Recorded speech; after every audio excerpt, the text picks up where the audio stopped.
దేవుడు కుక్కను సృష్టించి, నువ్వు మనుషుల ఇంటి వాకిలి వద్ద కాపలా ఉంటూ ఎవరైనా కనిపిస్తే మొరగాలి, నీకు 20 ఏళ్ల జీవితాన్ని ఇస్తున్నాను అన్నాడు. దానికి కుక్క, దేవుడా, అంతకాలం మొరగడం నా వల్ల కాదు, నాకు 10 ఏళ్లు చాలు. దేవుడు సరేనన్నాడు.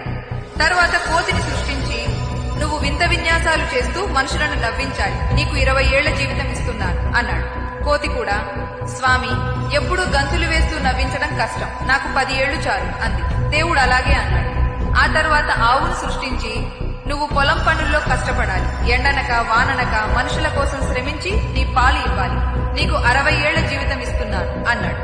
అప్పుడు ఆవు, దేవుడా, అంత కష్టం నేను 60 ఏళ్లు పడలేను, నాకు 20 ఏళ్లు చాలు అంది. దేవుడు అలాగే అన్నాడు. చివరిగా మనిషి సృష్టించి, నువ్వు భూమి మీద తెలివైన ప్రాణివి, హాయిగా తిని తాగి నీకు 20 ఏళ్ల జీవితాన్ని ఇస్తున్నాను అన్నాడు. అప్పుడు మనిషి, దేవుడా, 20 ఏళ్లు చాలా తక్కువ, నాకింకా జీవితం కావాలి అని అడిగాడు. అప్పుడు దేవుడు